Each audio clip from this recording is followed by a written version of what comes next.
If my voice cracks today, it's because I was singing Tom Petty in the car.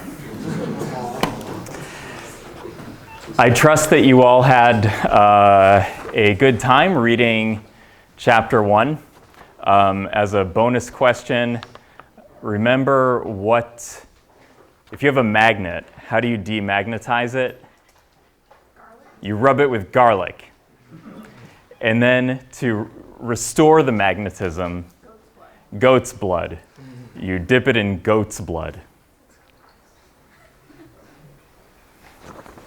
I can tell if you read, if you're smiling. Okay, who was surprised that that people, so Newton kind of believed in something like an atom or a molecule, but then the idea that atoms existed sort of fell out of favor over time, leading Maxwell to say, the reason that people don't believe in atoms aren't necessarily that there are no atoms, but because the people who believed in atoms are all dead. So by the end of the 1800s, people didn't believe in atoms anymore in general.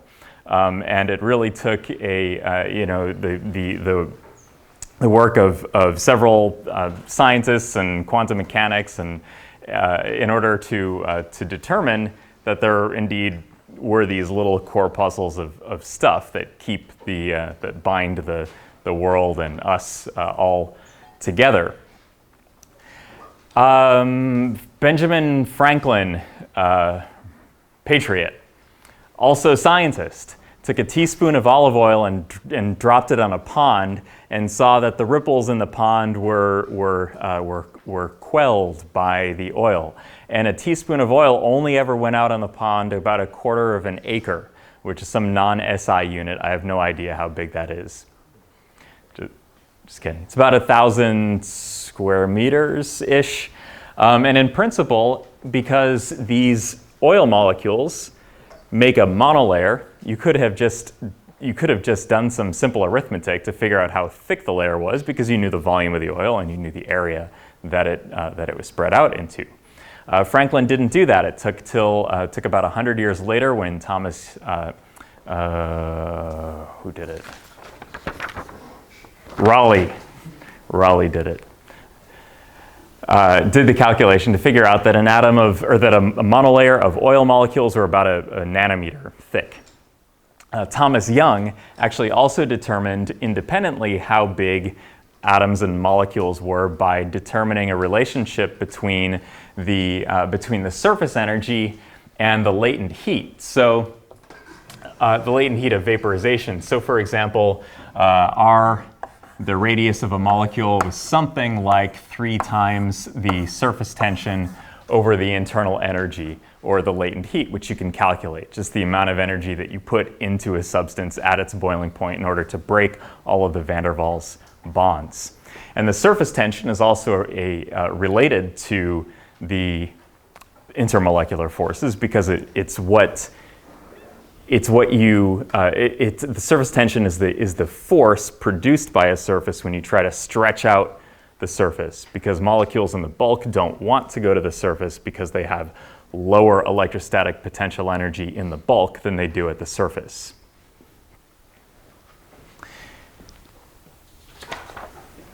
The history of work on intermolecular and surface forces is intertwined with competing theories of physics and chemistry that are either molecular in origin or continuum in origin. And these are useful distinctions in the way that we think about modeling a system or just understanding why things happen the way they do. So if you think about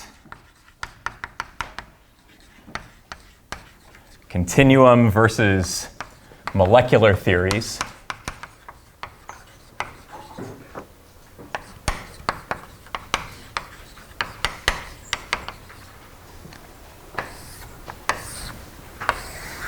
what are some examples of continuum theories? Continuum means you treat everything as a block of homogeneous stuff. isotropic, no internal structure. Isotropic, I guess, sometimes implies that there's an internal structure, but you don't care what the orientation is. But in this case, there's no internal structure at all. So solid mechanics.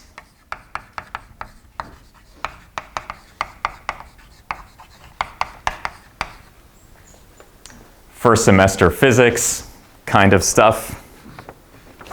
Molecular theories, some but not all of freshman chemistry.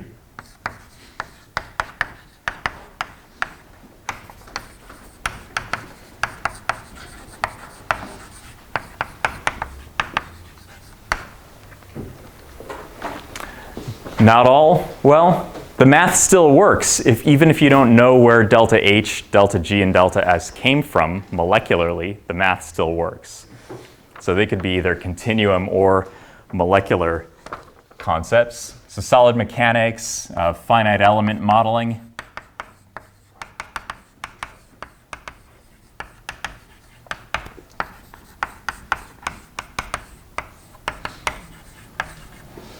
Molecular theory, if we're not modeling a solid block of stuff, figure out where all the stress and strains are. What if we're interested in the interior of the material? How do we model that? Well, we could use something like molecular dynamics modeling.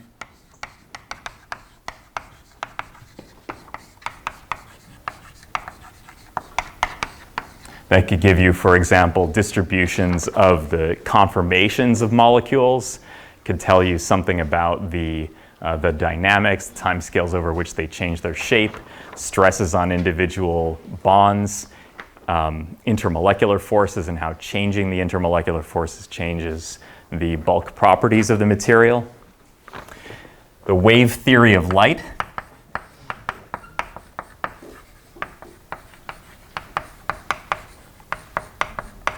Waves in general. You can have waves in a variety of media. You can have waves in air that go into water, while the substrate for the wave is different. You still have a wave, so you still have a collection or an oscillation of a collection of particles.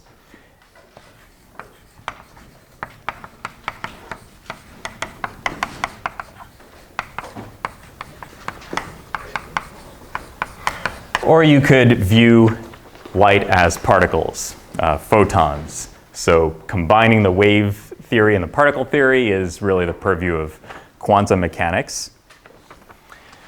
Continuum theory, how about dielectric constant? Dielectric constant is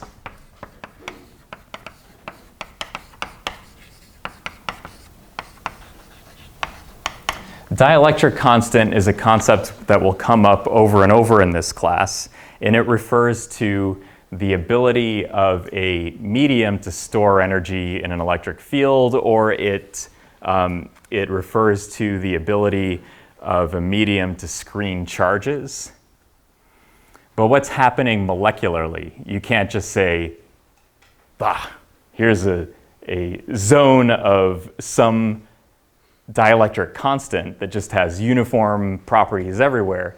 If you peer into it at the molecular scale, you'll find that the mechanism that gives rise to a dielectric constant is because of the orientation of the dipole moments of the constituents of that medium. And that is manifested in something called the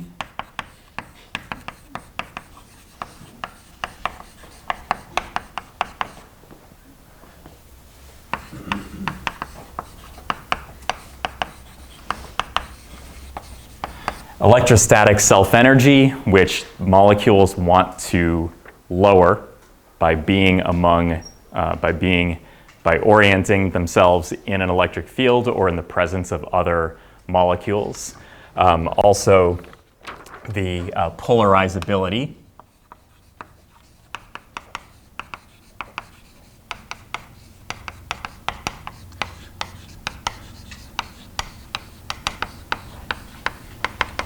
polarizability of molecules. So you really have two kinds of polarizability.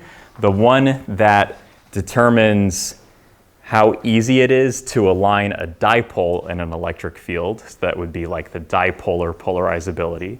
And you also have the polarizability of the electron cloud, which is buzzing around the molecule. You put it in an electric field, and the electron cloud separates a little bit from the nucleus. It could do that transiently, and you get a dipole that way. So you can generate a dipole in a polar molecule in two ways, one by orienting the dipole, and the other by deflecting the electron cloud of the molecule.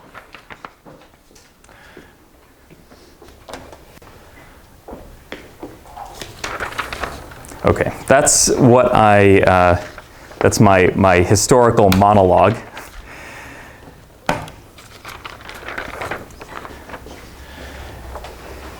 Actually, it's not quite over. There are three or four, depending on if you ask a physicist or an engineer, fundamental forces in nature. And what are they? The strong force, the weak force, the gravitational force, and the electromagnetic force. The strong force holds nuclei together.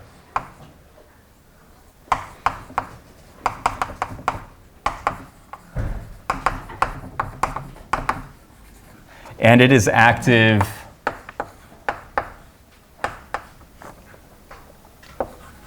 over scales of about 10 to the minus 15 meters. What you're going to find in intermolecular forces is that the shorter range they are, the stronger they are, as a general rule. You have the weak force, which leads to beta decay in the nucleus.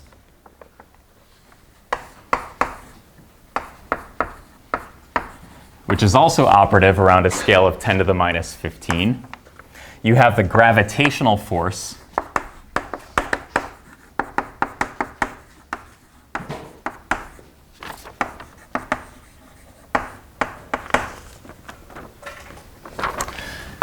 and we learned about gravity. This is like a chalk graveyard up here. I'm like crunching like Terminator in the year 2028.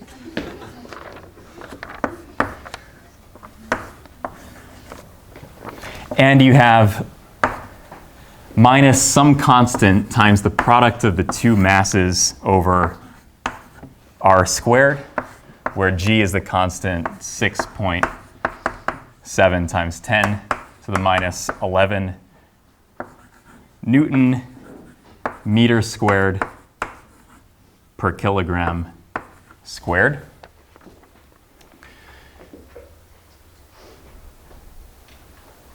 Do you ever think about the fact that that the Earth and that we and the Earth attract each other, and that it's almost like forget the concept of heaviness and the fact that we weigh something. You ever think about it like we're just being sucked to the Earth like a magnet? Sometimes that's a fun way to think about things.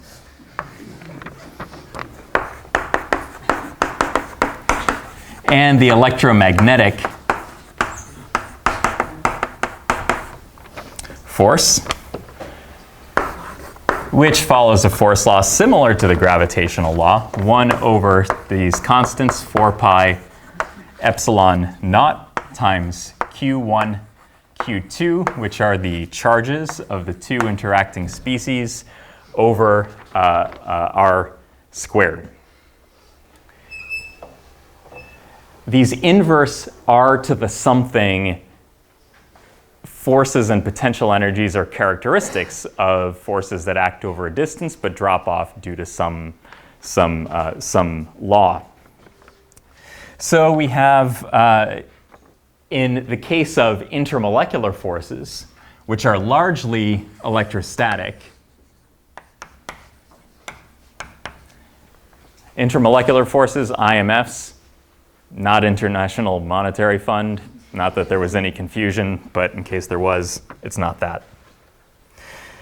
They follow the form W of r equals minus some constant over r to the n. It is not always going to be r to the 1 as it is in the pure Coulombic interaction. It's going to be some other form, usually much larger than 1. In the case of van der Waals, it's going to be 6. So this is a constant that depends on the materials, or on the interacting species. The constant could be the dipole moment or the polarizability. It could be the formal charge. And it's going to include some factor of 4 pi epsilon naught. But we'll just bundle it all up into the constant. And in fact, you can look up the van der Waals coefficients on a table for different molecular pairs interacting. The C is always for the pair. You don't get a C for just water. The C is for water interacting with something else. And n is an integer.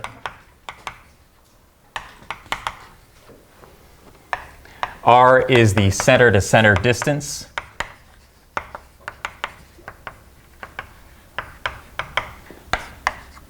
And W is the intermolecular pair potential.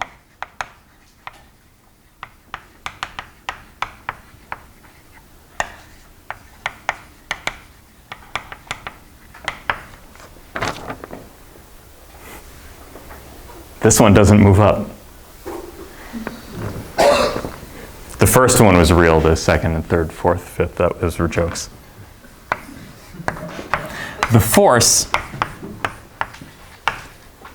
is the negative derivative of the energy with respect to the separation.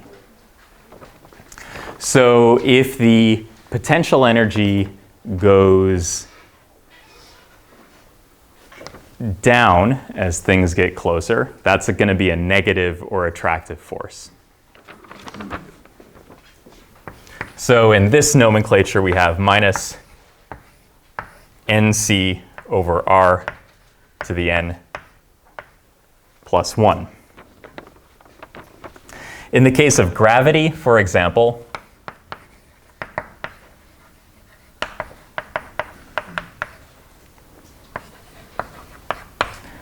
W of r, the gravitational energy potential, is minus g times m1 times m2 over r, which gives you a force, which is what we had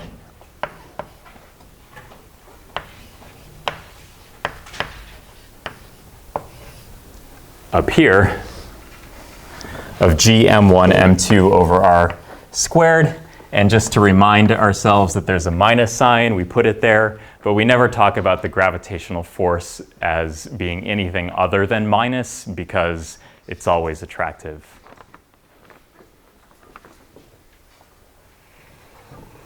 Imagine what a repulsive gravitational force would look like.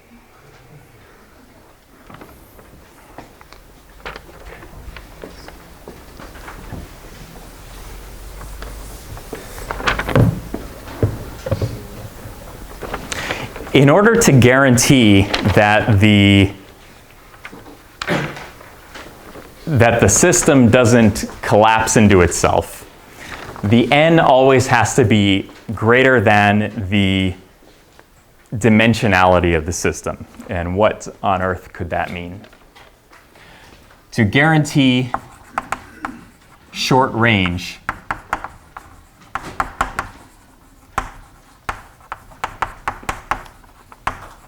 intermolecular forces, n must be greater than the dimensionality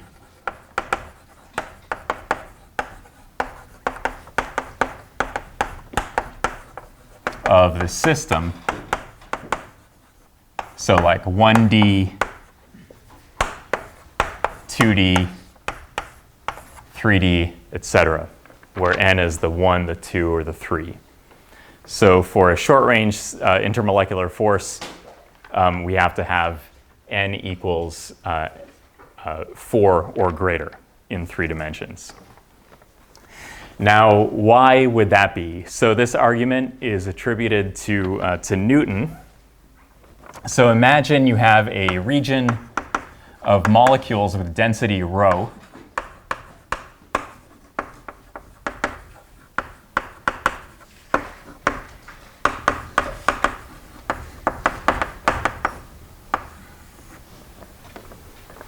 And consider some individual molecule, particle, atom, whatever, in the center of this space.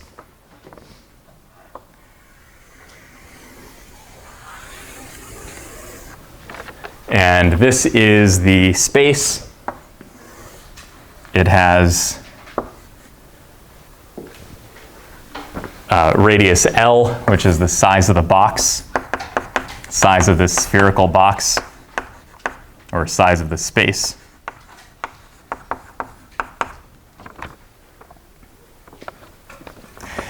And what we're going to do is integrate the interactions of this molecule with all of these other molecules in the system.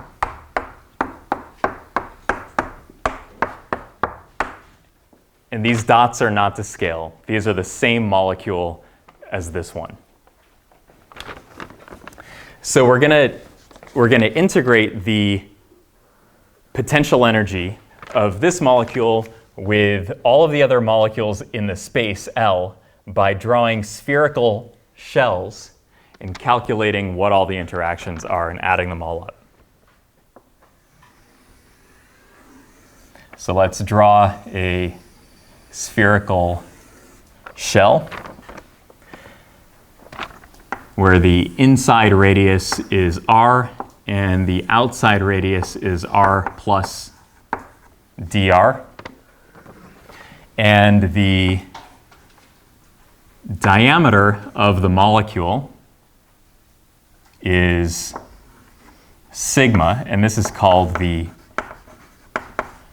hard sphere diameter.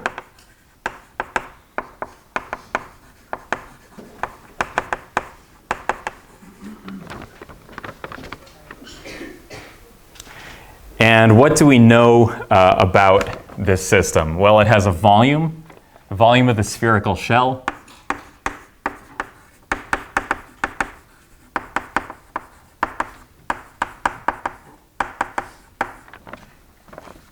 Is the surface area times the dr, so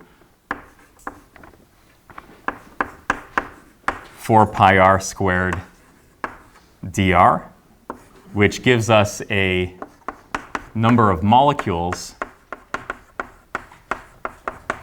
as rho times 4 pi r squared dr. So the goal then is to integrate it from the center of the system out and add up all of the intermolecular forces.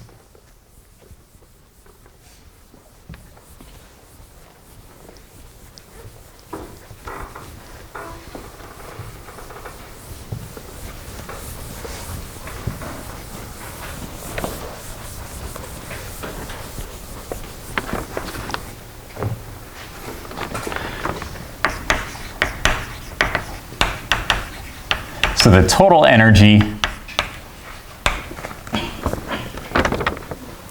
of one molecule due to the interactions with all the others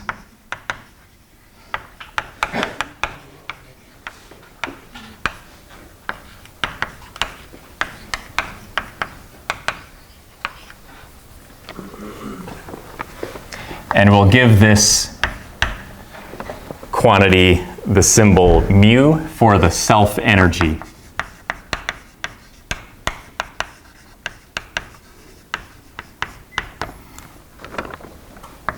So mu equals the integral from the hard sphere diameter to L of the intermolecular pair potential times the number of molecules. rho, so W of r times rho times 4 pi r squared dr. Why are we integrating from the hard sphere diameter and not the hard sphere diameter over 2, which would be the radius?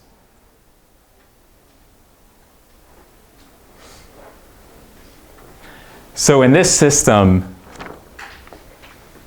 we are, in this calculation embodies the fact that the molecules can't get infinitely close to each other. So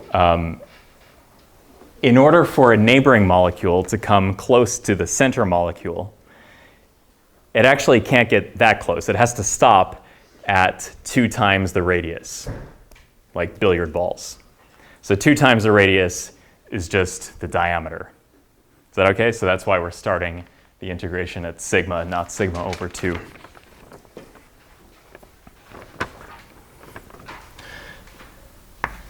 So this equals the integral from sigma to L of minus C r to the minus n. This is just the intermolecular pair potential right there. And it's still generic at this point, times rho 4 pi r squared dr. There are a couple of steps in the integration. They're all in the notes. My notes are uploaded online. I'm going to save time by skipping to the end. Is that okay? And the final result is minus 4 pi C rho over the quantity n minus 3 times sigma to the n minus 3 times the quantity 1 minus sigma over L to the n minus 3.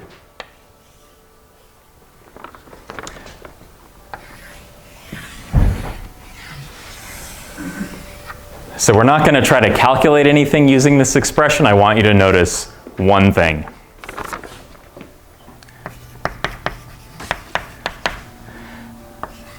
Since sigma is always less than L, and therefore sigma over L is less than 1, this is unphysical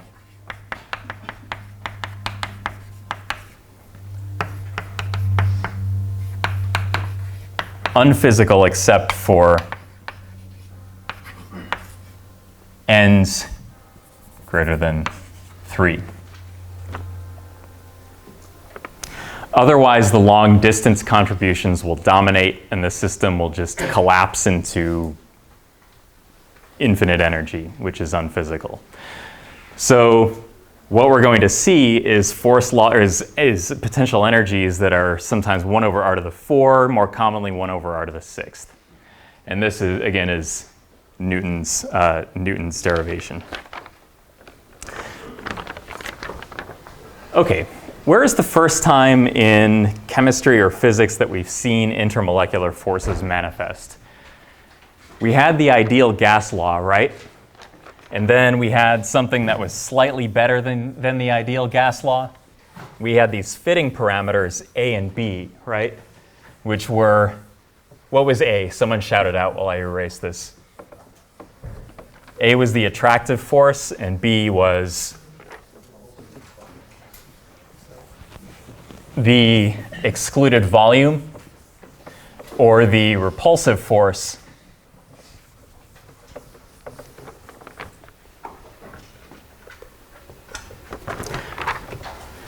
So let's look at the van der Waals equation of state.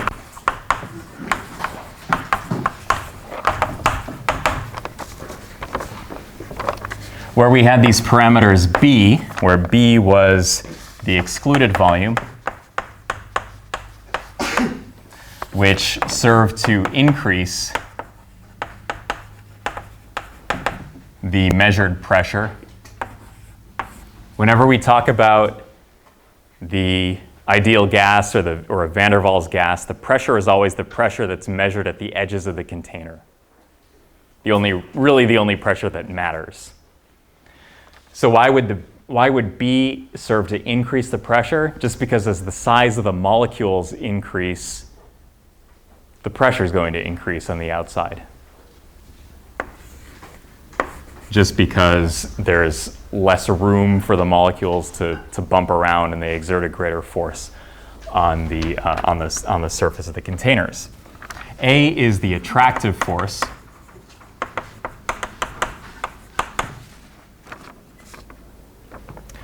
which decreases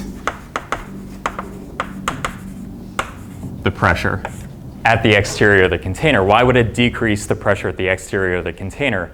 Because if the molecules in the container are sucked in toward each other, then they can exert less pressure on the walls of the container. Now the A parameter, so van der Waals did this work really before van der Waals discovered these fitting parameters before all of the work on quantum mechanics and applying electrostatics to intermolecular forces were really fully developed. But in fact, the A parameter embodies everything about the intermolecular pair potential for a real system, just something that ends up being fit to occur for a good van der Waals gas, like, say, a noble gas. Okay, so as a result, we have new expressions for pressure, RT over Vm, where Vm is the measured volume per mole.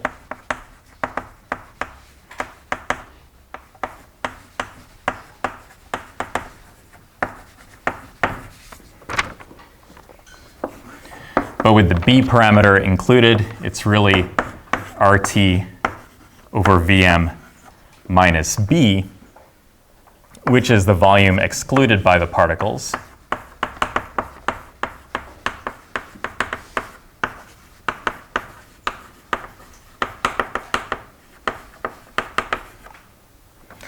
And this whole thing is the actual void space, the actual space that's not occupied in the system by molecules.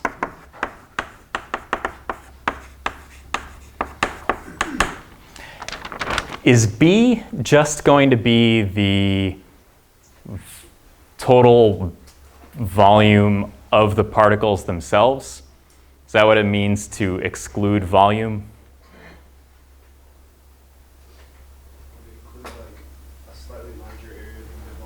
Yeah, it includes, right, because each one, in order to exclude something, you need two. It takes two to exclude. So really, you have a larger radius that excludes the center to surface distance of all the neighboring particles as well. So it's actually going to end up being 4 times the actual volume. And I'll show you why now.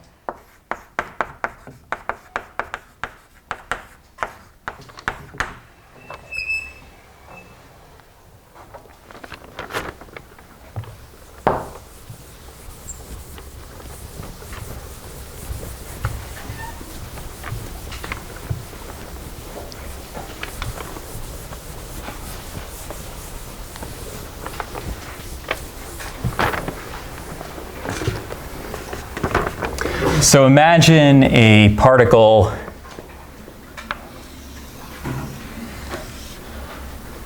getting as close as it possibly can to another particle where we have radius r and 2 times the radius, which is the closest radius to which the 2 particles can approach. And it carves out this much larger sphere. So the centers can't get closer than 2r.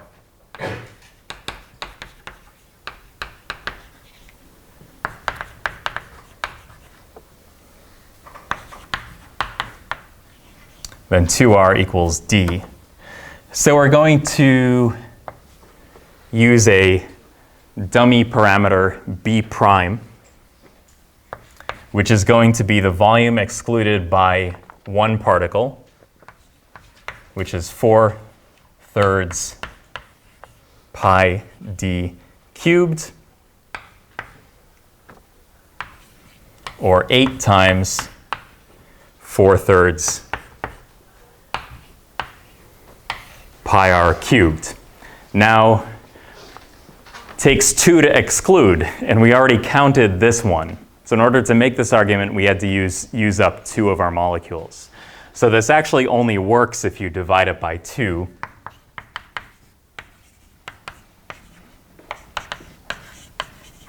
So you divide by 2 to prevent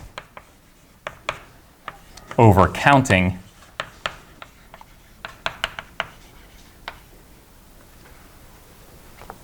So now we're going to drop the prime and just call it 4 times 4/3 pi r cubed.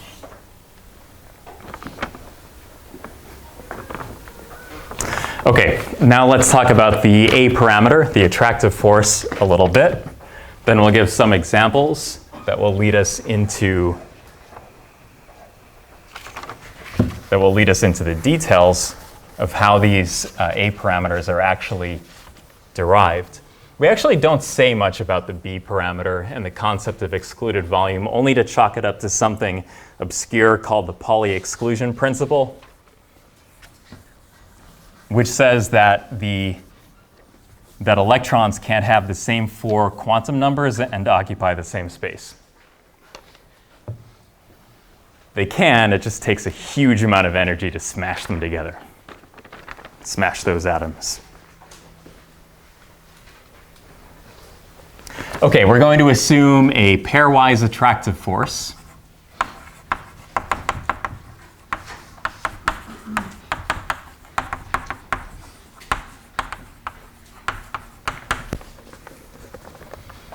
And assume a homogeneous density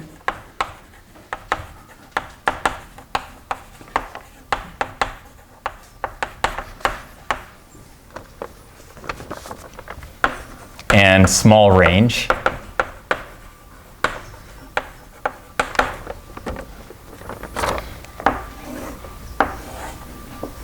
And we're going to picture the volume as a cube.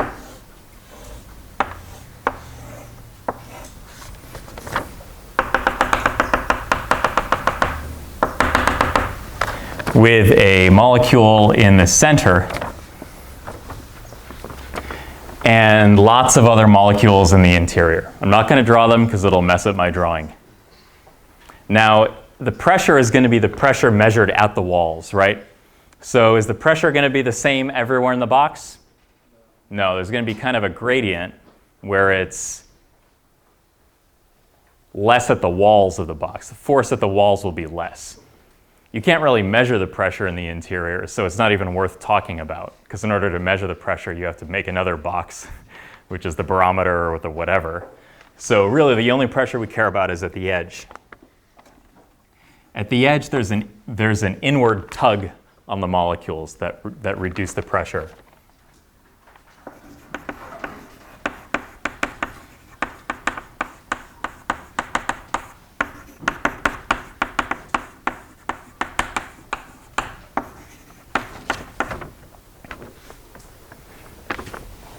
So the net force on the surface of the particles at the surface is proportional to the density. So the more molecules you have in here, the more the pressure is going to be reduced.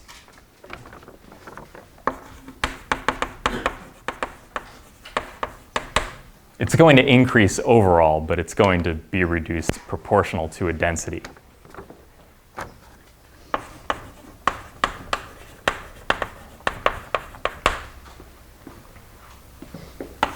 Let's say force on particles at the surface,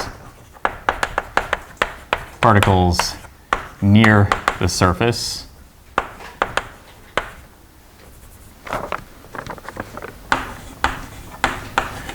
proportional to a number density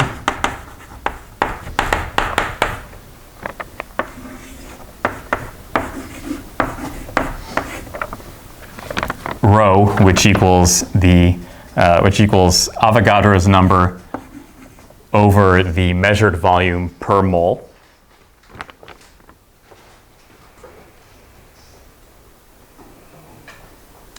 And also the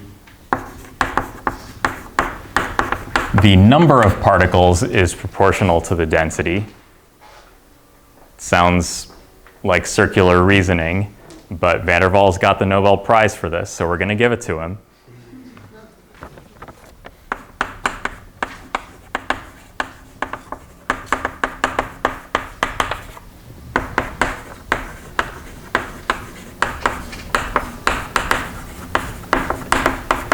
Who won the Nobel Prize in physics today? That was today, right? Gravitation. That's not important. Chemistry is tonight, I believe, so tomorrow morning we can all wake up at 4 a.m. and see who won it. Okay, so the number of particles is also proportional to the density. So the net force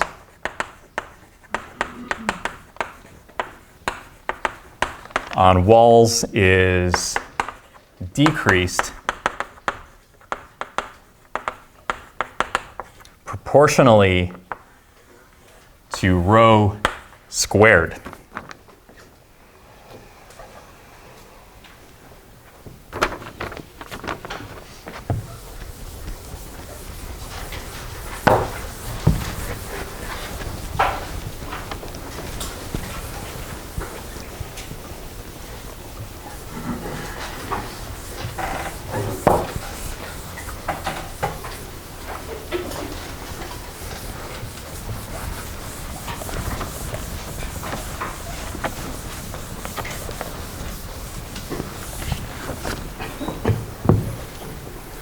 Okay, so we're going to write down an expression for the amount by which the force on the Waals is attenuated by the intermolecular forces. And we're going to call it A prime times rho squared. So this is the amount by which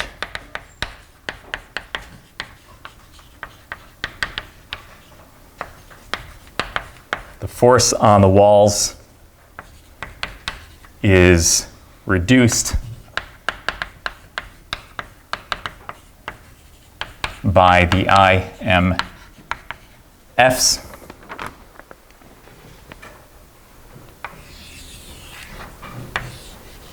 and it equals A prime times Avogadro's number over the molar volume squared, or just A over the molar volume squared, where we have absorbed the Avogadro's numbers into A prime to now call it A.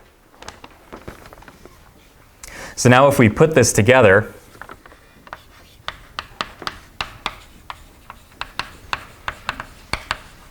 the total effect on the pressure is going to be P equals RT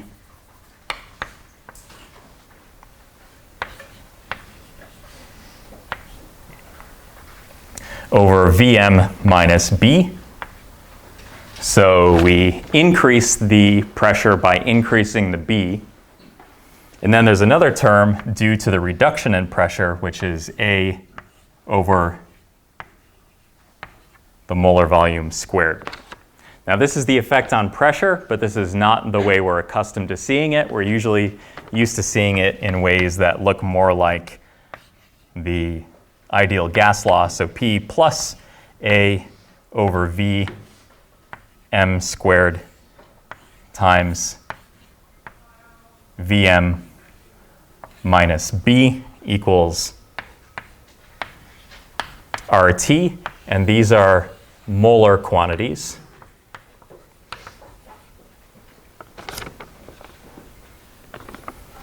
And I'll write this a different way, where we have P plus n squared times A over V squared, the absolute volume, where n, absolute volume here, no m, absolute, not molar. N is the number of moles times V minus n B equals nRT. N is the number of moles. V is the absolute volume.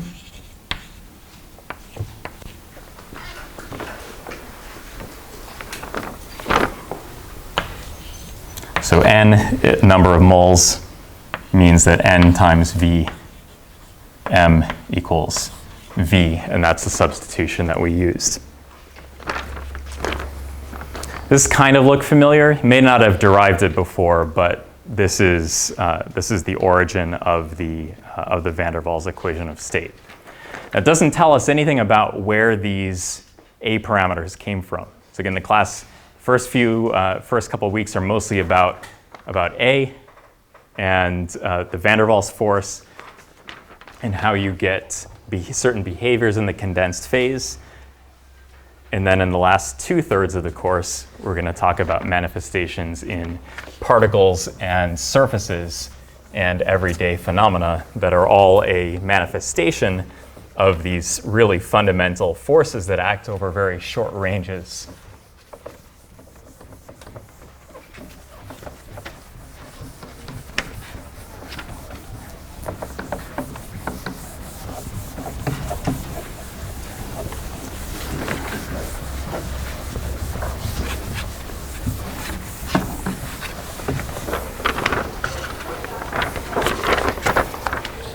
Okay, what are some examples of the A's and the B parameters, and then how do these properties, how do these parameters make sense physically?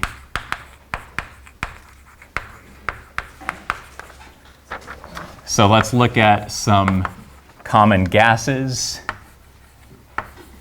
as a function of the sum of the atomic numbers.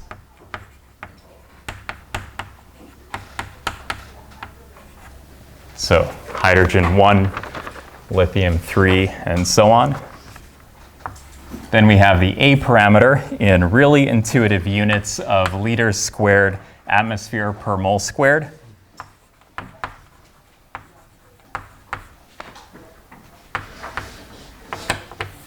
And the B parameter, which is in liters per mole.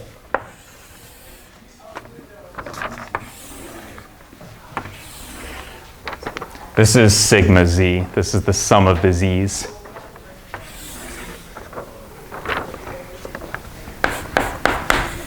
Let's look at helium, argon, krypton, hydrogen, carbon monoxide, water. So the sigma z's here are going to be 2, 18, 36, 2, 14, 10. The A parameters will be 0.035, 1.36, 2.33, 0.25, 1.47, and 5.54.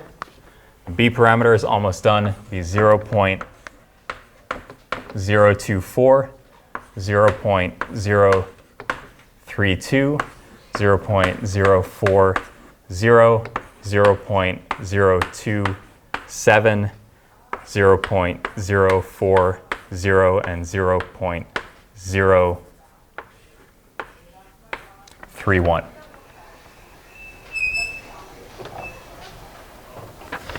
Okay, while I erase the chalk that I've chiseled into this board,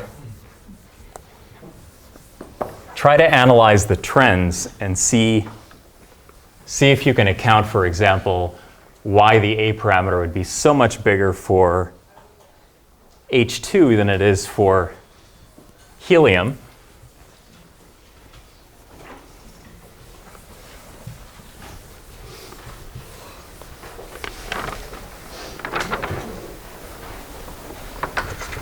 But we'll start easy. Let's just compare the noble gases on the list. Helium, argon, krypton. Why would the A parameter increase?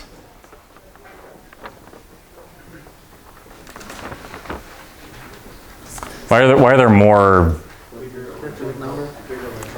bigger electron clouds? Bigger electron clouds farther away from the nucleus, easier to deflect in the presence of an external electric field, greater electronic polarizability, and then one of the three van der Waals forces is active here. Which one is it?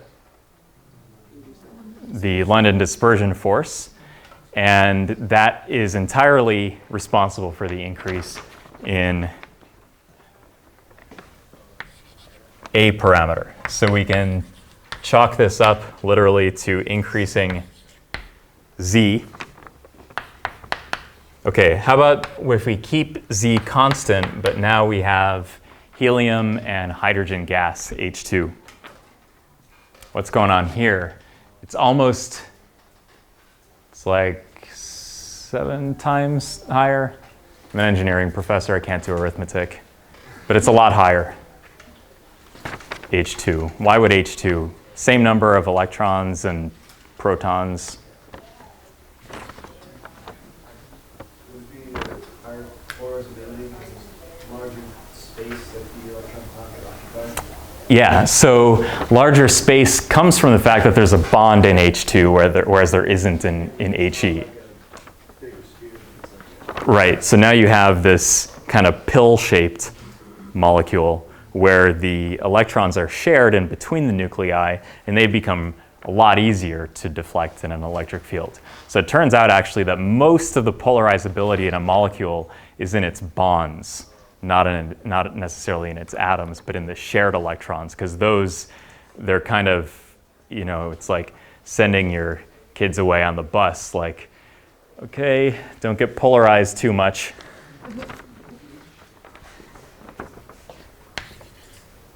So this is increasing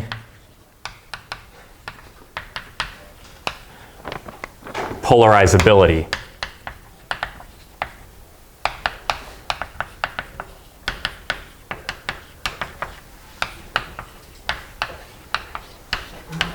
Embodied in the bonds. Bonds are polarizable.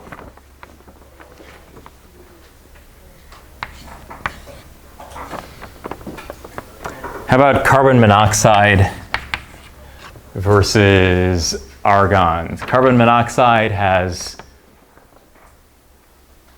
a little bit greater A parameter than argon. And there are a couple things going on here. But importantly, carbon monoxide has a lower sigma Z than argon. But again, we have bonds here, so that's certainly going to be one reason.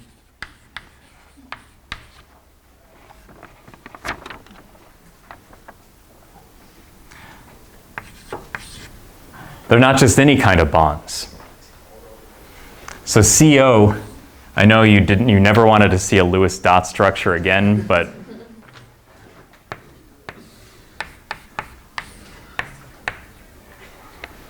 there's one sigma bond here and 2 pi bonds. So pi bonds are even farther away from the they're even farther away from the nuclei because they're not even on the internuclear axis. Remember, the pi bonds are like those 2 pinwheel things that interact somehow up here and down here.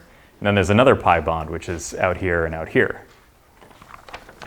So pi bonds are really easy to deflect.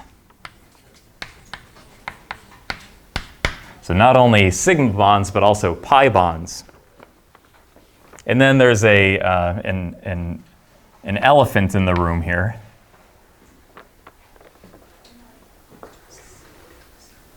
Polar. Polar. CO is polar. Or a dipole moment. Incidentally, which atom is the partial negative charge on?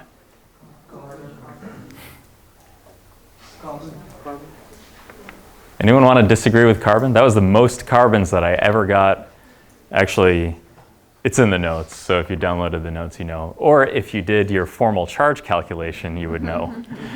Or if you knew that it's actually the carbon atom that bonds to the iron ion in hemoglobin during carbon monoxide poisoning, not the oxygen atom.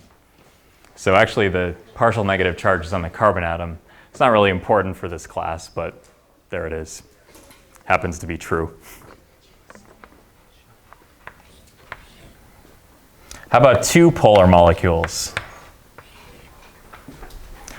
Carbon monoxide versus water. Carbon monoxide, greater delta Z, but much lower van der Waals A parameter.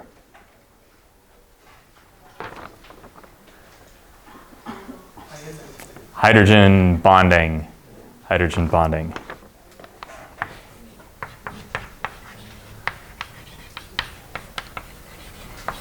Hydrogen bonding is a special type of Keesum interaction, that special type of dipole-dipole interaction that occurs when a hydrogen atom is bonded to an especially electronegative atom.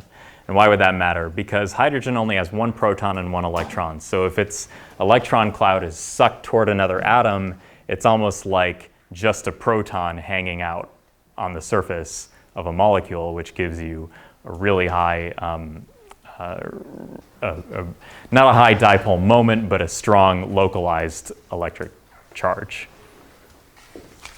Not necessarily a strong dipole moment, because dipole moment is the length times the partial charge, and water in this case the bond isn't very long.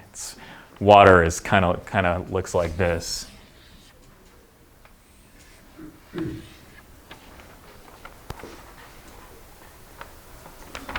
There it is. Okay. Historical. Back to our history lesson. The discovery of intermolecular forces, when people started to catalog all of these actions at a distance, they got very confused because it looks like,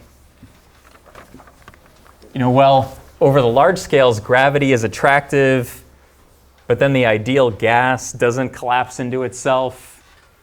But then there's such a thing as condensed phases, but the condensed phases don't collapse into themselves. So it looks like there's some kind of oscillatory behavior in nature. And it's not that the behavior of any one phenomenon is oscillatory. It's that when you add them up and you add up the psi scales over which they operate, you get something that looks like it's oscillatory. So gravitational is attractive. Ideal gas, despite the van der Waals A parameter, it's still a repulsive interaction.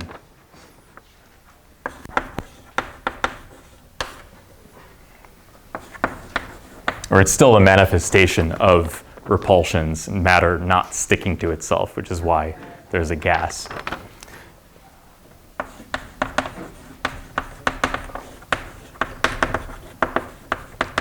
But at the same time, condensed phases exist.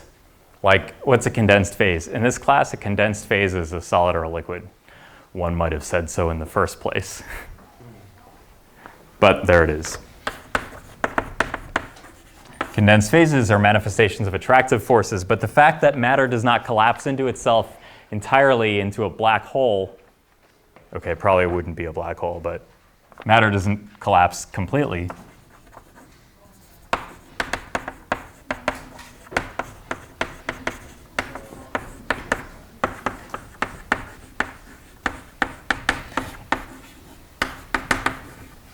tells us that there has to be some kind of repulsive interaction. So this led scientists, or in the 1800s they were called natural philosophers. I rather like that. Natural philosophers. And this is, by the way, as the scale goes down from planets and humans all the way to atoms and molecules. This looks oscillatory.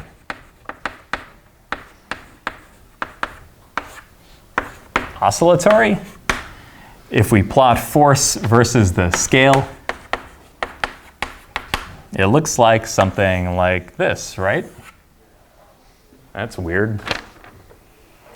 So then people tried to model this behavior, which gets us closer to what the van der Waals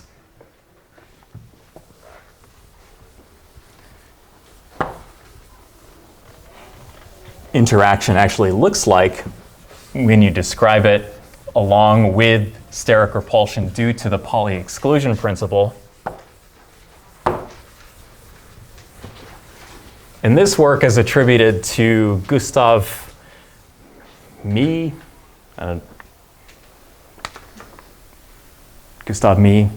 Lennard-Jones.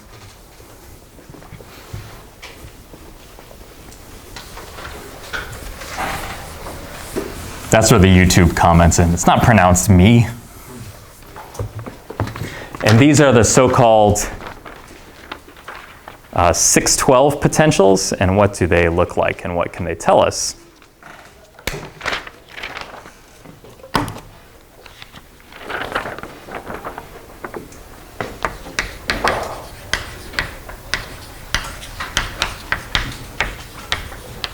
So the Lennard-Jones potential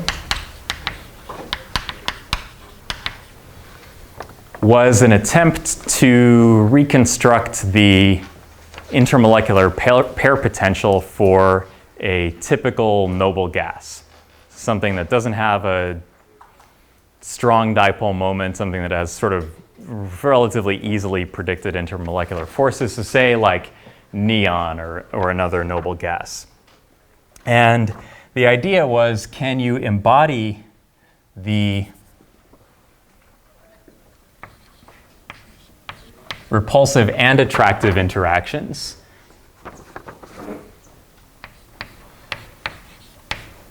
so into some form that looks like minus a over r to the sixth, which is the attractive part that operates at long distances, and plus b over r to the 12, which is the repulsive part, which acts over short distances. Well, they're both short distances. I mean, r to the 6 and r to the 12 are still pretty big inverse exponents, but we can agree that this one acts over shorter distances than this one. And typical A parameters are, this is capital A for the Lennard-Jones potential, something like 10 to the minus 77 joule meters to the sixth, which is actually a typical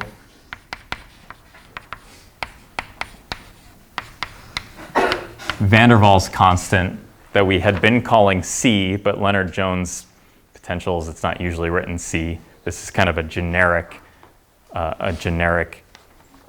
factor coefficient. And B is something like 10 to the minus 134 joule meters to the 12th. And as usual, the force is going to be the negative derivative of the intermolecular pair potential with respect to interparticle separation. So what do these look like? You've probably seen plots like this before, but it's really important now that we add some values and context to them.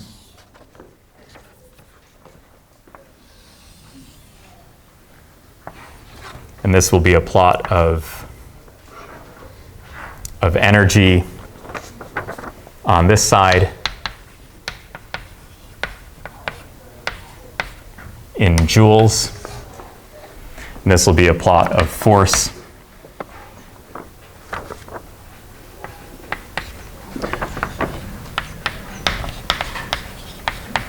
force F of R in newtons.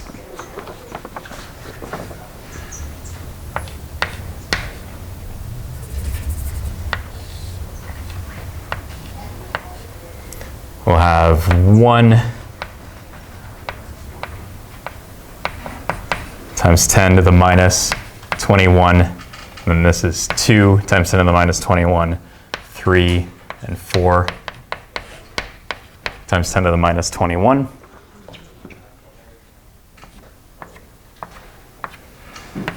Minus 1 times 10 to the minus 21, minus 2, minus 3, minus 4 times 10 to the minus 21. Force will be 5 times 10 to the minus 12, 1 times 10 to the minus 11, negative 5 times 10 to the minus 12, negative 1 times 10 to the minus 11. Then down here we'll have minus 2 times 10 to the minus 11. Okay, the energy first.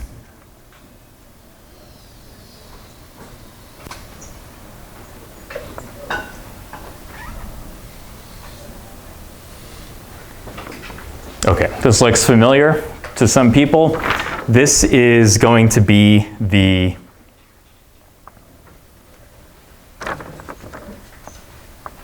radius at contact.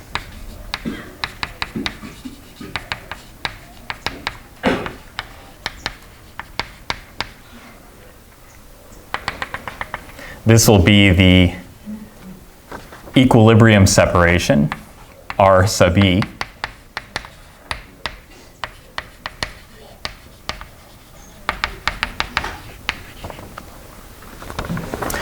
And now the energy doesn't have a physical manifestation until you calculate the force. Force actually tells you what's going on. So the force will draw as a dotted line. This is the max force.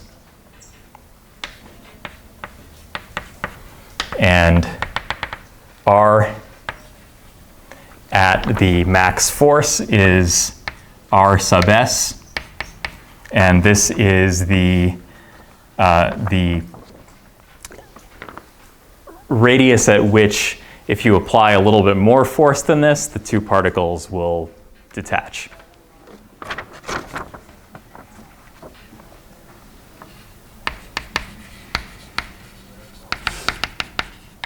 Separation at which